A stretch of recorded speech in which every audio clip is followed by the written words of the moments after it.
प्रिय श्रोता नमस्कार। कार्यक्रम वेद पाठशाला में आपका हार्दिक स्वागत है। इस कार्यक्रम में हम परमेश्वर के वचन का विस्तार पूर्वक अध्ययन किया करते हैं, जो आपकी आत्मिक उन्नति के लिए लाभदायक सिद्ध होगा। तो लीजिए सुनते हैं आज का ये संदेश।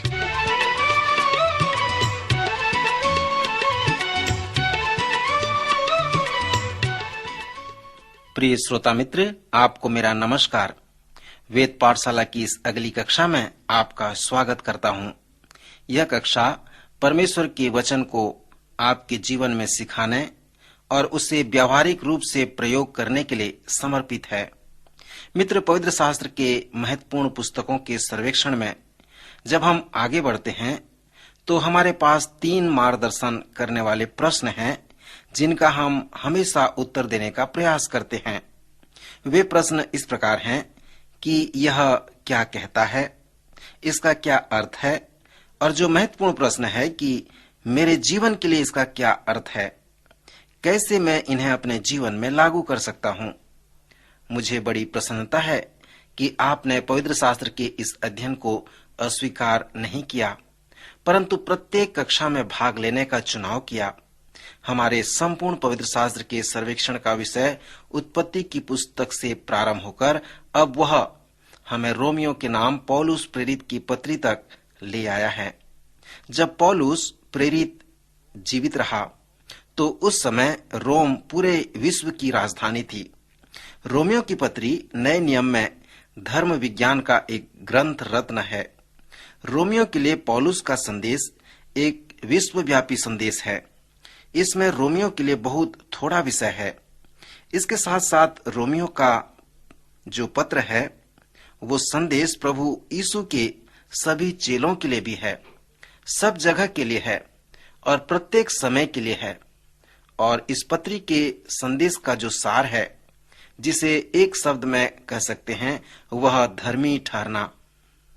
धर्मी ठहरने का अर्थ यह है कि आपके और मेरे जैसे पापियों के लिए ये घोषणा किया गया है कि हम धर्मी हैं, अर्थात हमने कभी पाप नहीं किया। सो रोमियो के लिए पौलुस का संदेश यही था।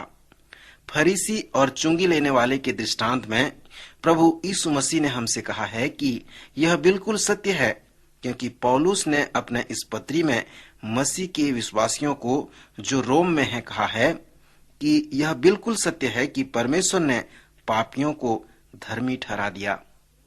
आपको स्मरण होगा कि मैंने आपको रोमियो की पत्री को पढ़कर उसके शीर्षक या मुख्य उद्देश्य को प्राप्त करने के लिए कहा था। मैं विश्वास करता हूं कि 16वें अध्याय में आपने पौलुस के उस तर्क वितर्क में उसे प्राप्त किया होगा। प्रथम 4 अध्याय पापियों के धर्मी ठहराए जाने के विषय में बताता है। दूसरा 4 अध्याय ये बताता है कि जिन्हें परमेश्वर ने धर्मी ठहराया वे कैसे धर्मी होने का जीवन व्यतीत करें। फिर 9वें अध्याय से 11वें अध्याय तक वह हमें बताया है कि इस्राएल के द्वारा वे कैसे संपूर्ण जगत में धर्मी ठहराए जाने का संबंध बना सकते हैं। फिर अंतिम 5 अध्याय में अर्थात 12वें अध्याय से 16वें अध्याय में वह हमें बताया है कि हमारे प्रतिदिन के जीवन में कैसे उस धार्मिकता को व्यावहारिक रूप से लागू किया जा सकता है। रोमियो की पत्री के प्रथम 8 अध्याय में संपूर्ण पवित्र शास्त्र के महत्वपूर्ण धर्म विज्ञान का भाग है। प्रथम 4 अध्याय आपको एक बुरी संदेश देता है और फिर दूसरा 4 अध्याय आपको एक शुभ समाचार देता है। इसे मैं आपके लिए सारांश में बताऊंगा कि वे क्या कहते हैं।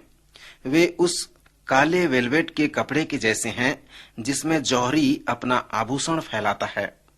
पवित्र शास्त्र इस प्रकार बताता है, जब हमें बुरा संदेश मिलता है तो फिर उसमें जब हीरा रखा जाता है तब एक अच्छा संदेश मिलता है। जो बुरा संदेश पौलुस देता है वह मनुष्य के विरोध में परमेश्वर दोषारोपण करता है। पौलुस उन सब दोष व पाप की सूची हमें देता है। फिर पौलुस हमें मनुष्य के लिए परमेश्वर के प्रत्युत्तर को देता है कि पहले वह कैसा था और आज वह कैसा है। पौलुस कहता है कि परमेश्वर ने मनुष्य को उसके हठीले मन पर छोड़ दिया। परमेश्वर ने हमें स्वतंत्र इच्छा दी है, हम जैसे चाहें अपने जीवन को अपने तरीके से चला सकते हैं। सो इन प्रथम 2 अध्यायों में मनुष्य के विरोध में परमेश्वर द्वारा लगाए गए दोष पर ध्यान करें। मनुष्य के लिए परमेश्वर के प्रत्युत्तर पर ध्यान करें। फिर मनुष्य के लिए परमेश्वर ने जो परिणाम रखा है उस पर आप ध्यान करें। 2 अध्याय के बुरे संदेश को सुनाने के बाद सुसमाचार आता है। इस सुसमाचार में पौलुस सिखाता है कि हम मनुष्य के स्वभाव को देखें, क्योंकि मनुष्य का स्वभाव उस काले वेलवेट कपड़े के समान है जिसमें हीरा रखा हुआ है, जो परमेश्वर के स्वभाव को प्रस्तुत करता है। मनुष्य का स्वभाव क्या है? आइए हम इसकी कल्पना करें। रोमियो के पहले व दूसरे अध्याय को पढ़ें, फिर आप बाहर जाकर पुलिस दल में एक रात्रिकालीन कार्य एक बड़े शहर में करें। लगभग 1 महीने तक कार्य करें। फिर आप देखें कि रोमियो के इन दोनों अध्याय में आपने जो पढ़ा और उस रात्रिकालीन कार्य में आपने जो देखा, क्या आप उसमें सहमत हैं? रोमियो की पत्री के अनुसार मनुष्य का स्वभाव परमेश्वर के स्तर में अधर्मी है, परंतु परमेश्वर का स्वभाव इसके विपरीत है। पवित्र शास्त्र के एक महान शिक्षक हैं डॉक्टर डेविड स्टुअर्ट ब्रिस्टकोट। उनके साथ रोमियो की इस महान धर्म विज्ञान की पत्री को लेकर मेरा वाद विवाद हुआ करता था। रोमियो के प्रथम 4 अध्याय हमें बताते हैं कि परमेश्वर धर्मी है और वह चाहता है कि हम भी धर्मी बने। यद्यपि परमेश्वर अधार्मिकता को दोषी ठहराता है। ये अध्याय हमें बताते हैं कि परमेश्वर क्या है, वह क्या चाहता है और किससे वो घृणा करता है। वे इस प्रकार भी बताते हैं कि परमेश्वर क्या जानता है। ये बताते हैं कि हम सैकड़ों व हजारों वर्ष तक अपने आप की सेवा करके धर्मी नहीं बन सकते। परमेश्वर ये जानता है, इसलिए ये अध्याय बताते हैं कि परमेश्वर ने क्या किया है।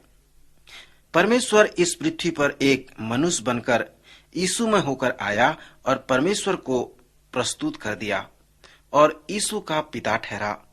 वह धर्मी है जो पिता के साथ है और वही हमें धर्मी होने की घोषणा कर सकता है। एक ऐसा धर्मी बनाता है कि हमने कभी पाप ही न किया हो।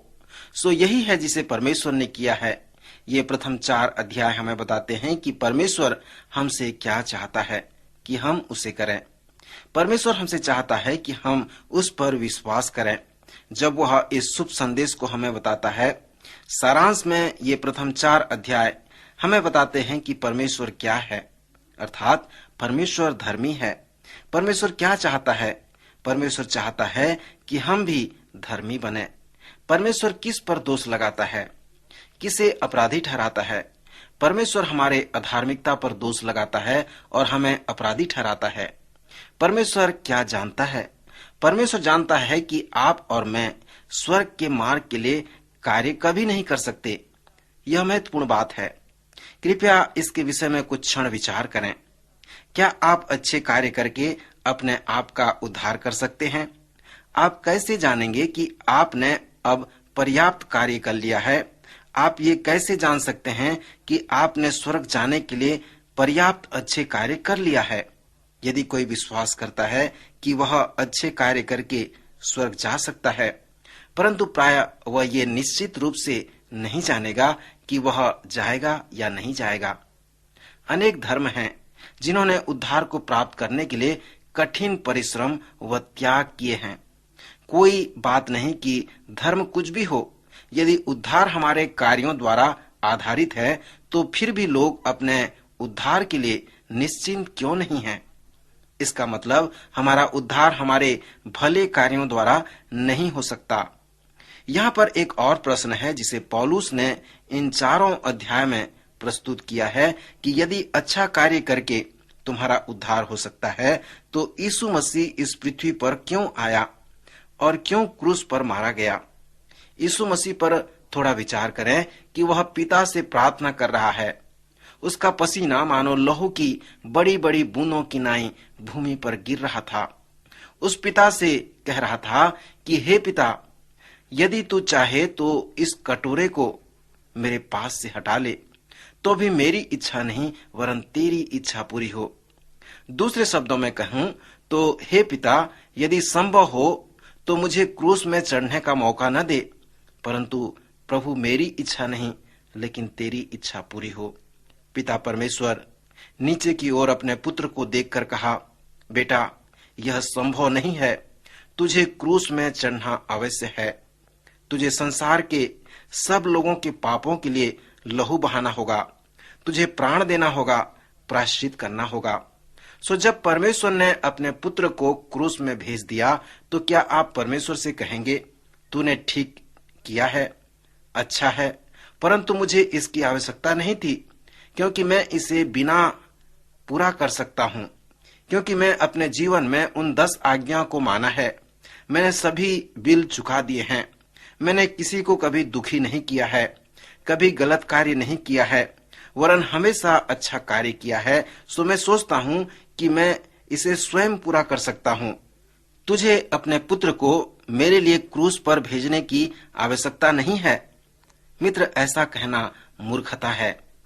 रोमियो के पहले अध्याय में पौलुस हमसे कहता है कि परमेश्वर जानता है कि तुम अपने पाप का उद्धार नहीं कर सकते, इसलिए मनुष्यों के मध्य में यीशु मसीह के रूप में आना था उसे, कि वह आपका उद्धार करे। सो उद्धार पाने का और कोई दूसरा रास्ता नहीं है। यही परमेश्वर जानता है और यही उसने किया है। और परमेश्वर आपसे चाहता है कि आप इस प्रकार करें। वह चाहता है कि आप उसके सुसमाचार पर विश्वास करें। सो परमेश्वर पौलुस प्रेरित के इस रोमियो की पत्री के द्वारा आपसे सुसमाचार सुनाना चाहता है। परमेश्वर चाहता है कि जो कुछ भी उसने आपके लिए किया, आप उस पर विश्वास करें।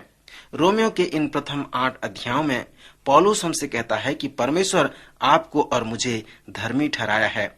उसने हमें अपने उस धर्मी ठहराए जाने के महान योजना में धर्मी ठहराया है। परमेश्वर के धर्मी ठहराए जाने की योजना के अनेक शाखा हैं। सो रोमियो के प्रथम अध्याय से 8वें अध्याय में परमेश्वर के धर्मी ठहराए जाने की योजना के विषय में विस्तृत विवरण है। पौलुस ने हमसे कहा है कि परमेश्वर इस योजना का लेखक है। उसने कहा है कि परमेश्वर का अनुग्रह इस योजना का स्रोत है। उसने हमें कहा है कि परमेश्वर प्रभु यीशु मसीह का क्रूस इस योजना की नींव है। उसने हमें कहा है कि यीशु मसीह का पुनरुत्थान इस योजना का गारंटी है। उसने हमें कहा है कि आपका विश्वास वो सिद्धांत है जो इस योजना को आपके लिए कार्यान्वित होने देता है। सो यदि आप उस योजना पर विश्वास नहीं करते, तो उसके धर्मी ठहराए जाने की योजना आपके लिए कोई अर्थ नहीं रखता। इसलिए जब उसने आपके लिए सब कुछ कर दिया है, तो आप उस पर विश्वास करें। विश्वास ही वो सिद्धांत है जो आपके जीवन में धर्मी ठहराए जाने को लागू करता है। श्रोता मित्र, पर अब आपका कार्य है कि आप अपने पापों को मान लें, प्रभु पर विश्वास करें, उसे अपना उद्धारकर्ता मान लें। वो आपको धर्मी ठहराने के लिए तैयार है। प्रभु इन वचनों द्वारा आपको आशीष दे, आपकी सहायता करे। अभी आप सुन रहे थे कार्यक्रम वेद पाठशाला। श्रोता, हमें विश्वास है कि इस कार्यक्रम के द्वारा आपको आशीष मिली है।